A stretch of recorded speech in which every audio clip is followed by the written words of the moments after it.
So చాలా మంది కూడా ఈ ఏపీ పాలిసెట్ రాసి కౌన్సిలింగ్ కోసం ఎదురు చూస్తూ ఉన్నారు. అసలు డిప్లొమా అంటే ఎలా ఉంటుంది, బ్రాంచ్కి వేరియేషన్ ఉంటుందా, మనం చదవగలమా అని చెప్పేసి చాలా మంది కూడా ఇన్స్టాగ్రామ్లో మెసేజ్లు పెడతా ఉన్నారు. దాని గురించి ఒక వీడియో చేయమని చెప్పేసి అడుగుతా ఉన్నారు. సో దాని గురించి చెప్తానండి. ముందుగా అయితే ఇంతవరకు ఈ ఛానల్ సబ్స్క్రైబ్ చేసుకున్న వాళ్ళు ఎవరన్నా ఉన్నట్టయితే సబ్స్క్రైబ్ చేసుకోండి. ఈ వీడియోని లైక్ చేయండి, షేర్ చేయండి. మీకు గనక నాతో మాట్లాడాలని ఉంటే కాల్ మీ 4 ద్వారా కాల్ చేయండి. తెలుగు ఇంజనీరింగ్ ఇరిగేషన్ టెలిగ్రామ్ ఛానల్లో డిప్లొమా అయిపోయిన వాళ్ళు, డిప్లొమా జాయిన్ అవ్వాలనుకునే వాళ్ళు ఏపీటీజీఎస్బీ టెట్ ఛానల్ ఒకటి ఉంది టెలిగ్రామ్ మన డిస్క్రిప్షన్లో, దాంట్లో జాయిన్ అవ్వాలి. ఇక టాపిక్లో పెడితే ఏంటంటే డిప్లొమా అనేది ఇప్పుడు 3 సంవత్సరాల కోర్స్ అనమాట. అంటే ఇప్పుడు ఏపీలో కాబట్టి ఫస్ట్ ఇయర్ మొత్తం కూడా ఒకటే సెమిస్టర్ చదువుతారు మీరు. అంటే ఇప్పుడు కనుక మీరు జూలైలో జాయిన్ అయ్యారనుకోండి, జూలైనో ఆగస్టులోనో, మళ్ళీ జూన్కో ఏమో లేకపోతే మేకోనో మీకు నెక్స్ట్ ఇయర్కి ఎండ్ సెమిస్టర్ ఎగ్జామ్స్ ఉంటాయి. దాంతోపాటు ల్యాబులు ఉంటాయి, ప్రాక్టికల్స్ అంటారు. ఒకటంటే ఉండదు, 2 కన్నా ఎక్కువే ఉంటాయి ఫస్ట్ ఇయర్కి.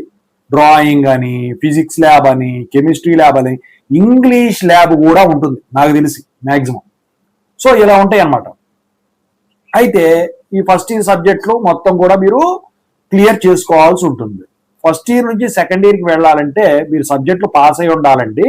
క్రెడిట్స్ అనేది ఉంటుంది అనమాట. క్రెడిట్స్ అనేవి గనక తగ్గినట్టయితే, అనుకున్న క్రెడిట్స్ రాకపోతే మళ్ళీ ఫస్ట్ ఇయర్లో మీరు ఎగ్జామ్స్ రాసి ఆ సబ్జెక్టులు పాస్ అయ్యి తెచ్చుకొని అప్పుడు సెకండ్ ఇయర్లో కూర్చోవాల్సి ఉంటుంది అనమాట.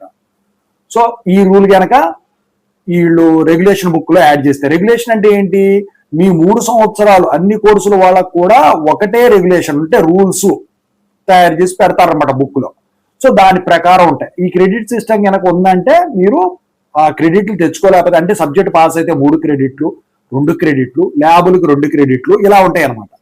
సో ఫస్ట్ ఇయర్కి 15 క్రెడిట్లు తెచ్చుకోవాలనుకోండి, ఫర్ ఎగ్జాంపుల్ మినిమం 24 క్రెడిట్కి 15 అంతకన్నా ఎక్కువ తెచ్చుకుంటే మీరు సెకండ్ ఇయర్ ప్రమోట్ అవుతారు. లేకపోతే 13, 14 వచ్చినా కూడా ఆ సబ్జెక్టులు ఏవైతే పోయినాయో చదువుకొని మొత్తం క్లాసులు మళ్ళీ ఎన్నక్కర్లేదు, ఆ సబ్జెక్టులు తెచ్చుకొని నెక్స్ట్ ఇయర్ అంటే మళ్ళీ మీతో పాటు చదివిన వాళ్ళతో సెకండ్ ఇయర్లో కూర్చోలేరు.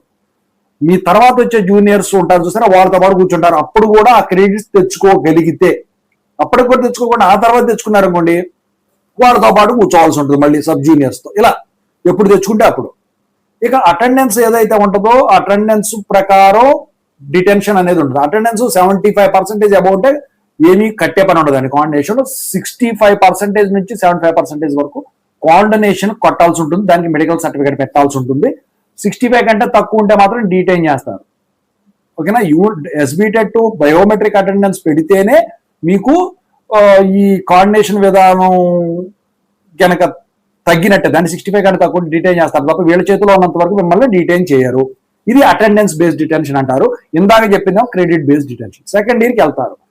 సెకండ్ ఇయర్ నుంచి థర్డ్ ఇయర్కి వెళ్ళాలంటే మళ్ళీ మొత్తం ఫస్ట్ ఇయర్ నుంచి 34 సెకండ్ ఇయర్ వరకు ఒక 30 క్రెడిట్స్కి వెళ్ళిపోయింది అనుకోండి.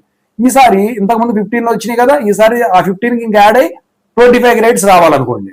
25 క్రెడిట్స్ వస్తేనే థర్డ్ ఇయర్కి వెళ్తారు. ప్రాజెక్టు చేయడానికి కూడా ఉంటుంది. ప్రాజెక్ట్ అంటే మీరు ఇంటర్న్షిప్ చేయాల్సి ఉంటుంది, ఒక సెమిస్టర్ కంప్లీట్ సెమిస్టర్.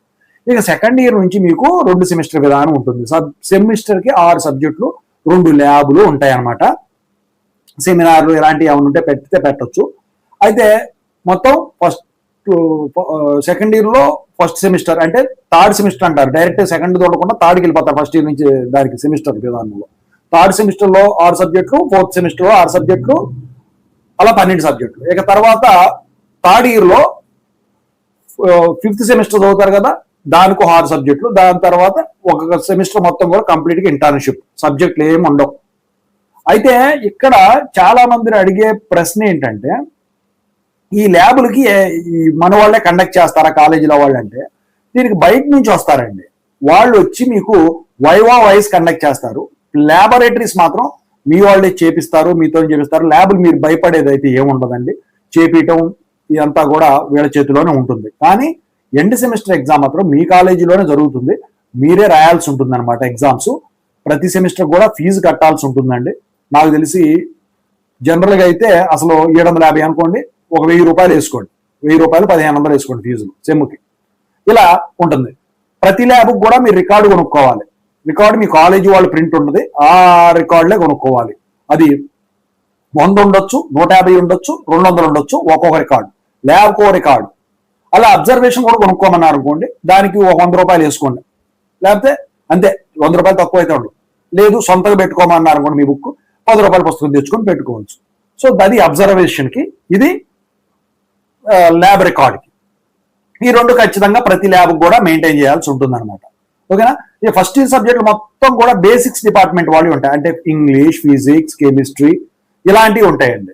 ఇక బయట సబ్జెక్ట్ ఏమైనా ఉంటే మీరు కంపల్సరీ ఉండే సబ్జెక్ట్ ఏంటంటే అందరికి కూడా సి లాంగ్వేజ్ సబ్జెక్టు ఖచ్చితంగా అయితే ఉంటుందన్నమాట. అంటే సి ప్రోగ్రామింగ్ మీరు వినే ఉంటారు, సిఎస్సి వాళ్ళది కంప్యూటర్ ప్రోగ్రామింగ్.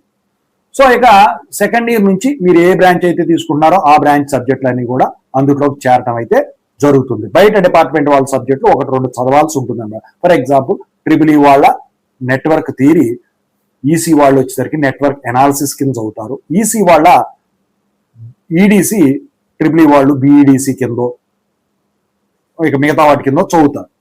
మైక్రో ప్రాసెసర్ కింద వాటి కింద చదువుతారు, అలా అనమాట.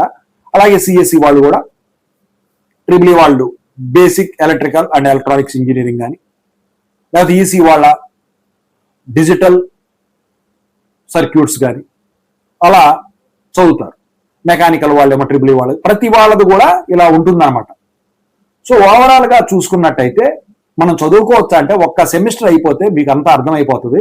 మీరు చదువుకునే విధంగానే ఉంటుంది. బీటెక్ అంత కష్టంగా అయితే ఉండదు. కానీ ఒక అడ్వాంటేజ్ ఏంటంటే డిప్లొమాలో చదివిన సబ్జెక్టులో మళ్ళీ బీటెక్లో వస్తే బీటెక్ 3 ఏళ్లే చదవాల్సి వస్తుంది. Second year, third year, fourth year మిమ్మల్ని లాటరల్ ఎంట్రీ కింద గుర్తిస్తారు అక్కడ.